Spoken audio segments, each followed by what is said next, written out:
Hello, everybody. It is wonderful to see how companies are changing the business world.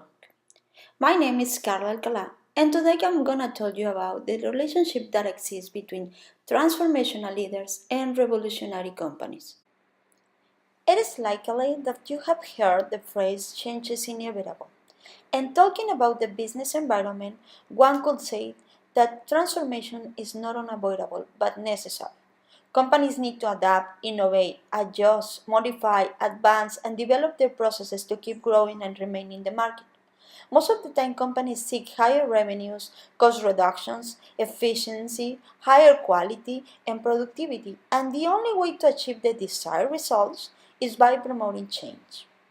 The business environment is continuously evolving, and worldwide competition increases the need for a company to stay ahead and to fit its structure to new technology, laws, regulations, and policies. Organizations not only need to become comfortable with change, but to initiate it. Why companies need to change? Many people feel cautious about change, but companies face a fast changing environment with increasing and fluctuating demands, and they cannot afford to remain quiet in a world where innovations lead. Change is necessary to explore our advantages to become market leaders. All of us must agree that change is necessary to improve. To keep growing, organizations need to overhaul the way they do things and they must modify their structure to adapt to new environments. According to Katz and Ken, the entropy process is considered a universal law that is often seen as a measurement of disorder. In other words, organizations naturally move toward disorganization. However, companies cannot afford to die, and they assess their environments to find ways for solving their problems, which is known as negative entropy. Organizations need to be aware of the different variables of their environments that can affect their performance, such as competitors, different economic cycles, and their customers' needs, to make better and informed decisions to pursue better results. Companies are systems that receive inputs and deliver outputs, and they need to be aware of the different characteristics of their environments that can affect their performance. One part of the system, directly or indirectly, influences the other parts, and the way they assess their environments determines their success. In other words, the way they react to entropy and infer negative entropy is critical to accomplish their goals. In history, we have seen how powerful organizations such as Nokia and Xerox, among others, have been affected by disruptive technologies. And those companies are a clear example of why organizations need to promote a culture that embraces and continually encourages change. In conclusion, the ability to manage, adapt, and support organizational change is essential ability required in the workplace today.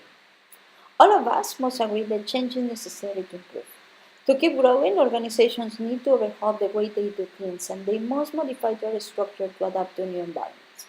Organizations face average changes such as developing new systems of information, improve their products or services, or change their rewards and incentives programs, among many others.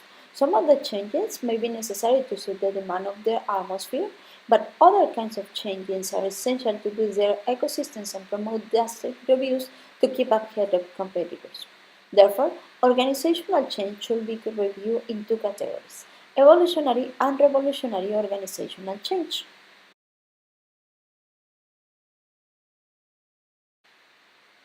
Now, let's talk a little bit about evolutionary change. Not only companies but people need to evolve to remain competitive. Evolution is an interesting path of improvement. There is always a better way to do things, and that is what keeps us continually achieving progress. Evolutionary change happens slowly, little by little, and it is the result of the company's survival needs. This kind of change is generally promoted by outside pressure, and it can be spurred by competition. Within the corporate environment, evolution is seen as an incremental change because it is the result of a regular and continuous attempt to accomplish higher results. When we think about it, this kind of change can quickly be promoted by enhancing our communication channels and by stimulating candid and honest discussion of what is needed to be done to get better results. For example, technology. Technology is continuously changing, and organizations need to embrace it because it is an external force that will help them to increase the efficiency of their process. On the other hand, a revolutionary change is drastic, and it can be seen as a transformational process that profoundly changes the way things are done. In other words, it is a complete reconstruction and renovation of the company's goals. These kind of changes fundamentally affect the beliefs and behavior of leaders within the corporation. Fundamental organizational change is rare because attempting to change the culture is always, of the organization is always very difficult, and it is hard to make a case, mainly when the organization appears to be doing well. However, companies that could predict how disruptive change can keep them ahead of the market are just thriving. Change is inevitable. However, as we can observe, companies that engage in revolutionary change become the winners of the market, in contrast with companies that merely focus on survival, making just little changes to evolve. Let's talk a little bit about those disruptive companies. According to Foster and Kaplan, markets now change too quickly for traditional management structures to keep up. Companies need to hire the right kind of leaders. Just in the last decade, industries such as travel, entertainment, newspaper, language, retail, finance, transportation, manufacturing, and farm, among others, have dramatically restructured the way we perceive and live them. For example, Netflix and its rival Hulu are changing the way people watch TV.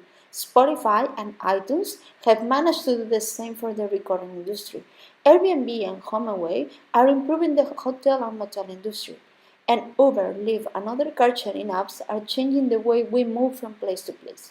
All of us have seen how great companies and even great industries have been radically transformed by disruptive changes that revolutionize everything from the way people think to the way they behave. And how those companies become dominant competitors of their markets or even create new ones. One of the most remarkable companies in terms of change and transformation has been Amazon. Amazon was founded by Jeff Bezos on July 5, 1994. The tech giant is the largest internet retailer in the world as measured by revenue and market capitalization, and the second largest after Alibaba Group in terms of total sales. The Amazon.com website started as an online bookstore and later diversified to sell video, MP3s, audiobooks, software, video games, electronics, apparel, furniture, food, toys, and jewelry. The company also owns a publishing arm, which is called Amazon Publishing, a film television studio, which is called Amazon Studios, and produces consumer electronic lines including the Kindle, e-readers, Fire tables, Fire TV, and Eco devices. And it is the world's largest provider of cloud infrastructure services. Amazon also sells certain low-end products under its in-house brand Amazon Basics. Amazon has separate retail websites for the United States, the United Kingdom, Ireland, France, Canada, Germany, Italy, Spain, Netherlands, Australia, Brazil, Japan, China, India, Mexico, Singapore, and Turkey. In 2016, Dutch, Polish, and Turkish language versions of the German Amazon website were also launched. Amazon also offers international shipping for some of its products to certain countries.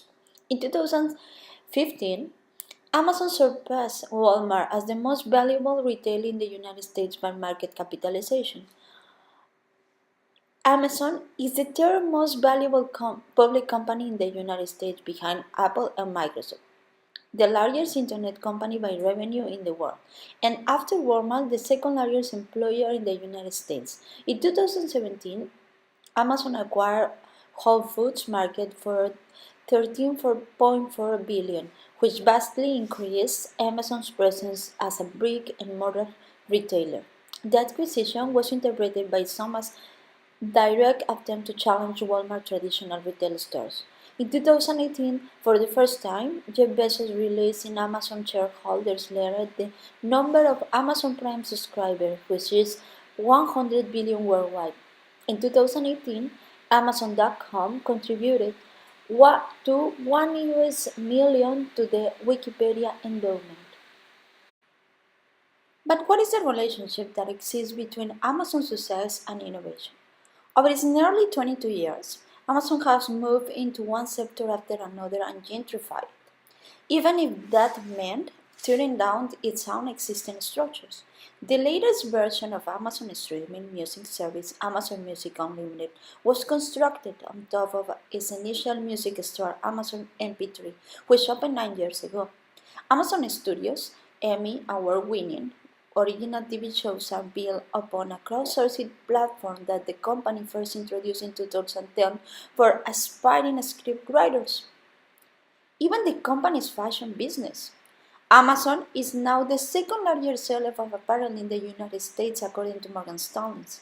The company evolved from brand experiments in outdoor furniture in 2004, home goods 2008, electronics accessories 2009, diapers 2014, and now perishables such as organic fair trade certified coffees.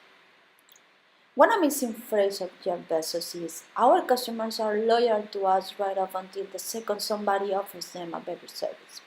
And I love it. It's super motivating to us. That gives us an idea of how this company really loves change. Let's explore how change positively affects company success. Trying to understand how and why organizational change affects companies' chances of success, Van de Ven, Paul's 1995, clustered his research in four elemental schools of thought that can be useful to gain a practical perspective about change within the corporate environment and how organizations benefit from embracing continuity in terms of change.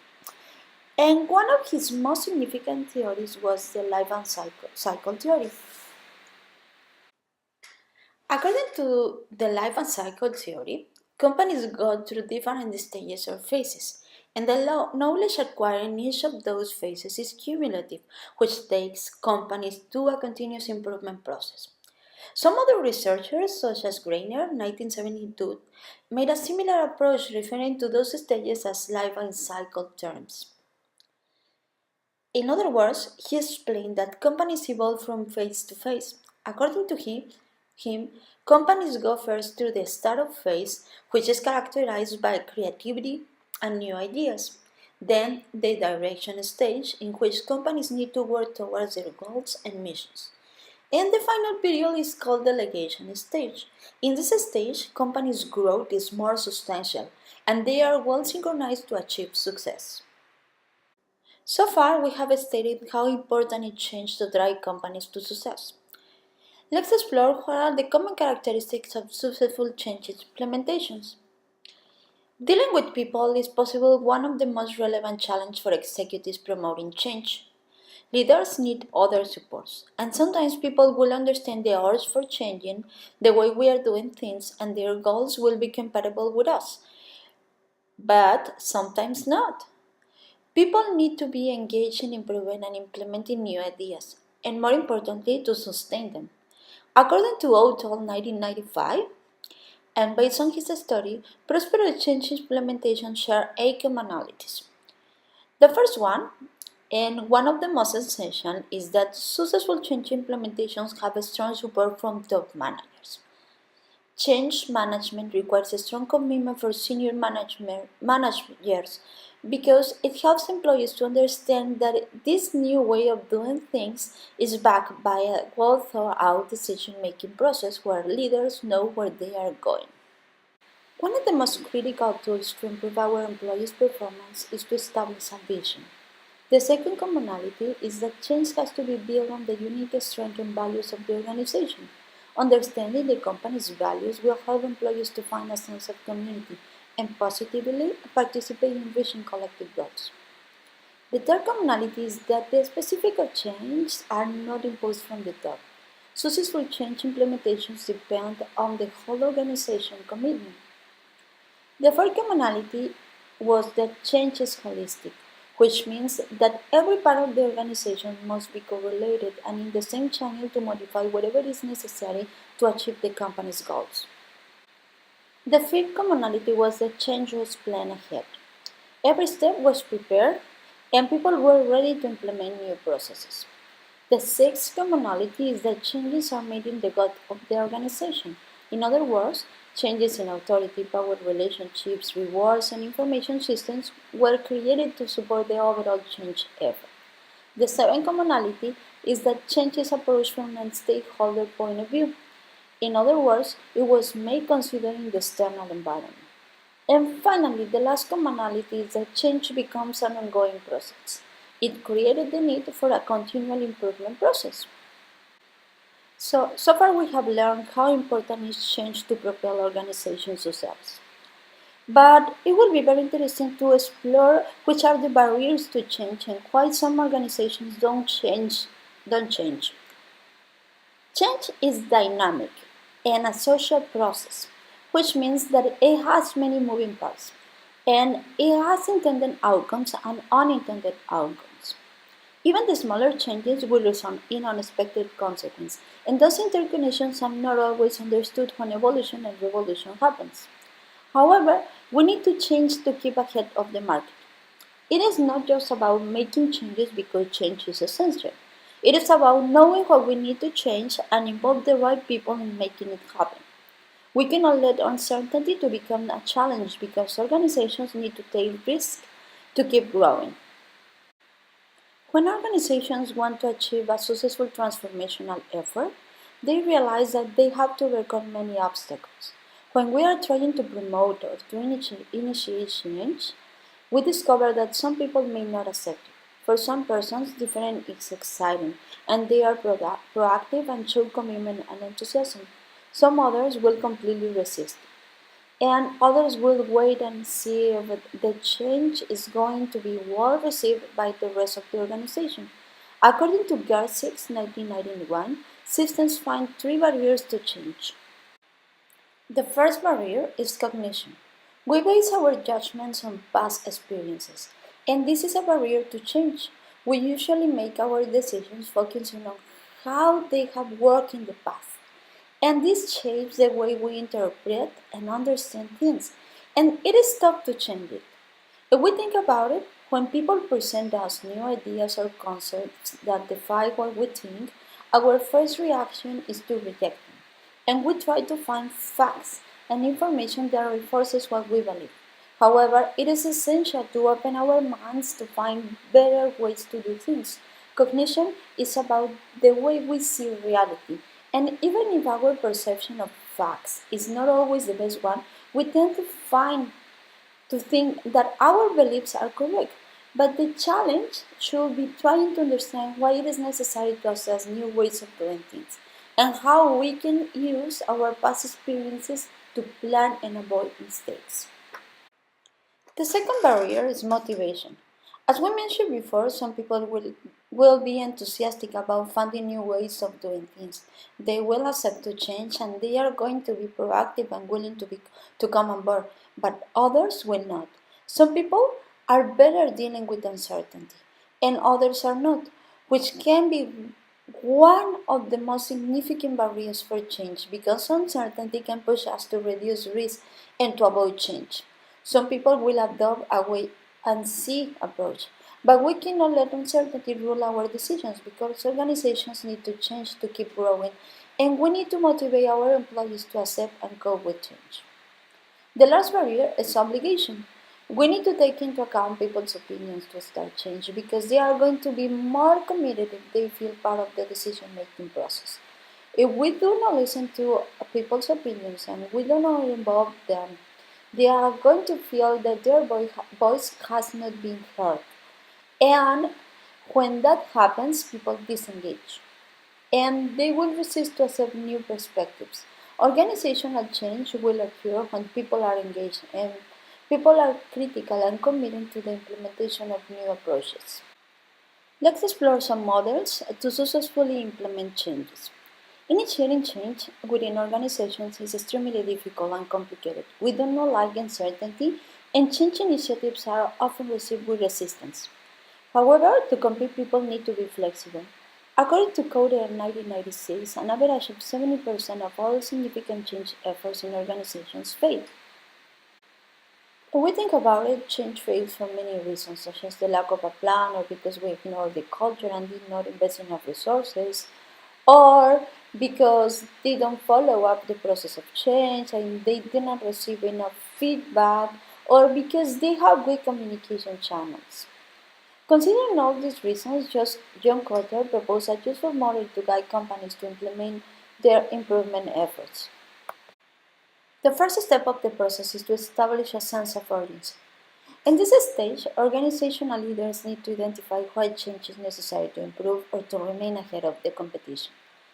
It might be useful to spot threats and to examine opportunities. Communication is essential, and the leaders promoting change can start honest discussions and develop different scenarios to convince people to consider new alternatives. Our goal is to convince people that transitions are necessary to grow. The second step is to form a powerful coalition.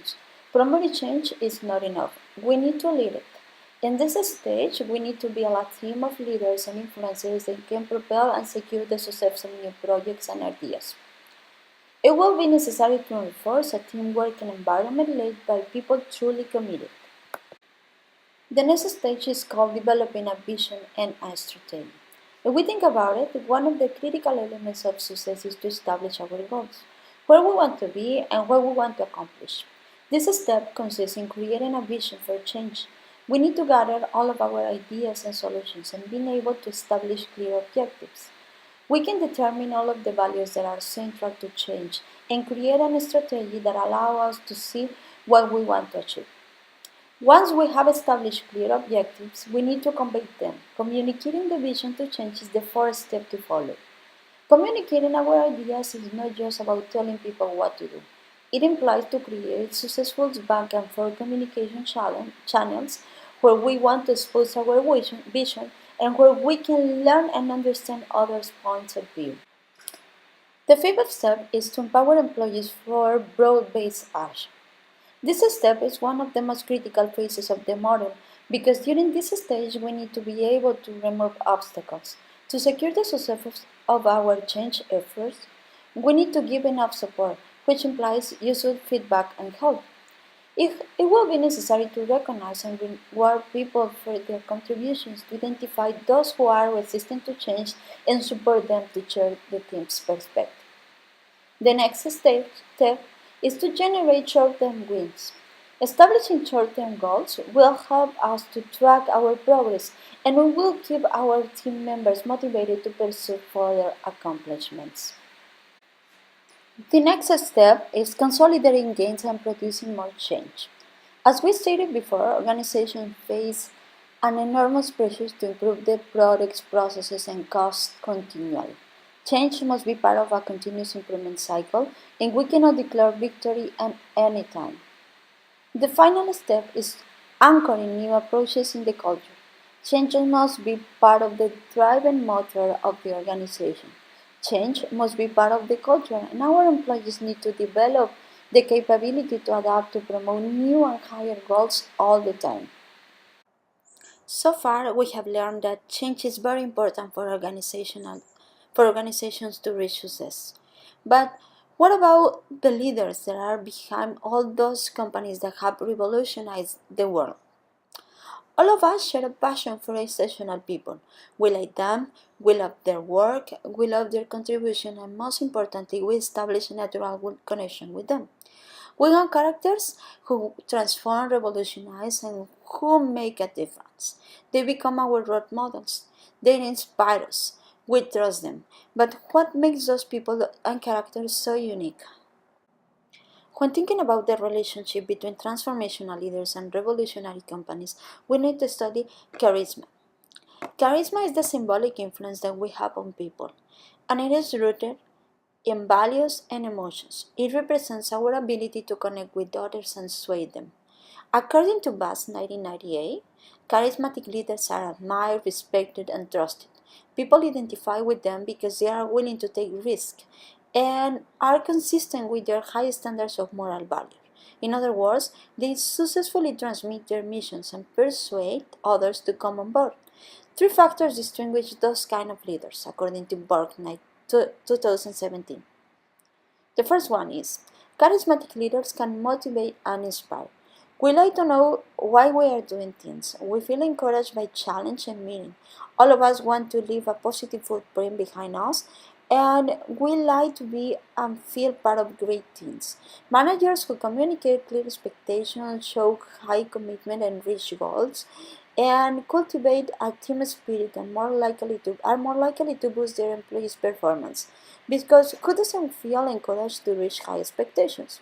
For example, Steve Jobs had a passion for doing the right thing and for making it insanely perfect, and he drove people to do things they thought were impossible. Charismatic leaders create intellectual stimulation. Some of the most successful companies, such as Google, Facebook, and Pixar, urge their employees to think outside the box.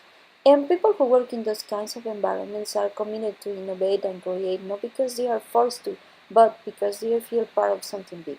We like people that encourage us to develop new things and that inspire us to be better persons. Humanity is even more idealistic than we believe. Therefore, we enjoy following people with a significant commitment to making this a better world.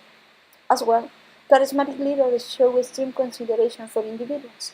One of the most important goals of any marketer is to develop products and services that create an emotional connection with buyers. It's not the slogan of Nike, just do it. We can become champions, and this company encourages us to grasp our goals no matter the obstacles. Thinking about individuals' emotions yield to lucrative results. Charismatic people care and pay close attention to others' needs, and they recognize that every follower is different, unique, and that she or he plays an special role within the team.